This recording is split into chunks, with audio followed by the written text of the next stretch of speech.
নমস্কার বন্ধুরা, তোমরা সবাই কেমন আছো? আজকে আমি তোমাদের সাথে খুব সহজেই তৈরি হয়ে যাওয়া একটা চিকেনের স্টার্টারের রেসিপি শেয়ার করতে চলেছি, যার নাম বাটার গার্লিক চিকেন। এই রেসিপিটা খেতে লাগে যেমন দুর্দান্ত, তেমনি খুব কম ইনগ্রেডিয়েন্টস দিয়ে সহজেই তৈরি করে নেওয়া যায়। তাহলে চলো বাটার গার্লিক চিকেন করতে কি কি লাগছে সেটা দেখে নিই। আর আমি সুস্মিতা তোমাদেরকে আমার চ্যানেল ইয়ামিটস বাংলাতে স্বাগত জানাই।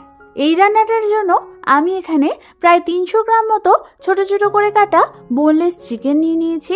চিকেনটা ভালো করে ধুয়ে নিয়ে আমি এর মধ্যে দিয়ে দেবো হাফ চামচ পরিমাণ নুন আর দিয়ে দেবো হাফ চামচ পরিমাণ গোলমরিচের গুঁড়ো।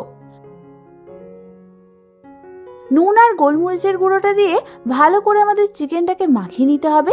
তারপর আমি এই চিকেনটাকে ম্যারিনেট হতে রেখে দেবো প্রায় 15 থেকে 20 মিনিটের জন্য। এবার আমি অন্যদিকে চিকেন স্টক বানানোর জন্য গ্যাস জ্বালিয়ে একটা কড়াই বসিয়ে দিলাম আর তার মধ্যে দিয়ে দিলাম মেজারমেন্ট কাপে 2 কাপ পরিমাণ জল। এবার আমি এই জলটার মধ্যে দিয়ে দেবো হাড়ালা 2-3 টুকরো চিকেন আর দিয়ে দেবো থেতো করা 1 ইঞ্চি আদা আর 2 কোয়া রসুন। তারপর ওর মধ্যে আমি দিয়ে দেবো হাফ চামচ পরিমাণ নুন। এবার আমাদের সমস্ত কিছুকে একবার ভালো করে নাড়াচাড়া করে নিতে হবে। তারপর আমাদের এটাকে মিডিয়াম টু হাই ফ্লেমে ফুটতে দিতে হবে যতক্ষণ না 2 কাপ জলটা রিডিউস হয়ে 1 কাপ হচ্ছে।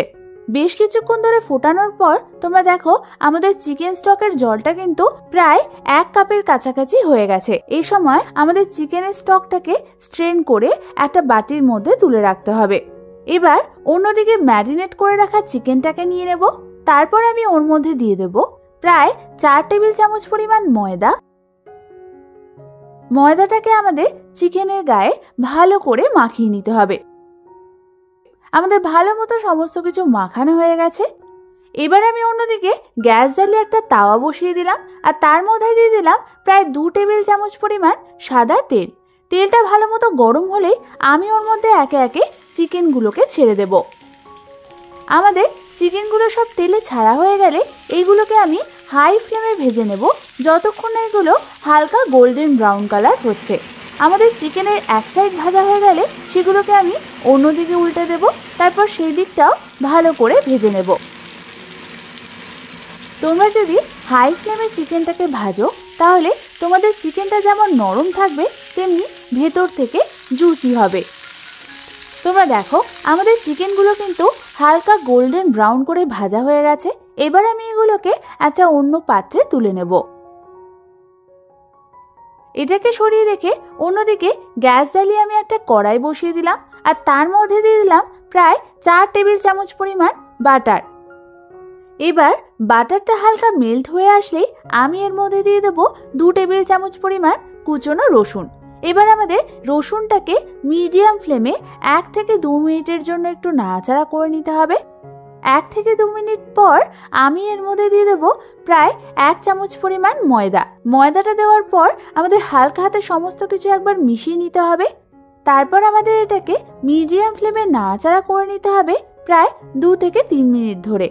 2 থেকে 3 মিনিট পর আমি এর মধ্যে দিয়ে দেবো বানিয়ে রাখা চিকেনের স্টকটা আর দিয়ে দেবো 1 চামচ পরিমাণ মিক্সড হার্বস বা অরিগ্যানো, 1 চামচ পরিমাণ চিলি ফ্লেক্স আর দিয়ে দেবো 1 চামচ পরিমাণ গোলমরিচের গুঁড়ো। এবার সমস্ত কিছুকে আমাদের হালকা হাতে একবার নাড়াচাড়া করে নিতে হবে। সমস্ত কিছু ভালো করে মেশানো হয়ে গেলে আমাদের এটাকে ফুটতে দিতে হবে মিডিয়াম ফ্লেমে কিছুক্ষণের জন্য। গ্রেভিটা একটু ফুটে এলেই আমি এর মধ্যে দিয়ে দেবো 1 চামচ পরিমাণ লেবুর রস আর দিয়ে দেবো স্বাদ অনুযায়ী চিনি। লেবুর রস আর চিনি দিয়েও হালকা হাতে আমাদের সমস্ত কিছু নাড়াচাড়া করতে হবে। তারপর এই গ্রেভিটা একটু ঘন হয়ে আসলে আমি এর মধ্যে দিয়ে দেবো ভেজে রাখা চিকেনগুলোকে।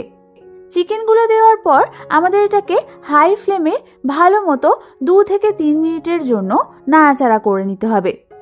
2 থেকে 3 মিনিট ধরে ভালো মতো নাড়াচাড়া করার পর তোমরা দেখবে আমাদের গ্রেভিটা রিডিউস হয়ে চিকেনের গায়ে গায়ে চলে এসেছে।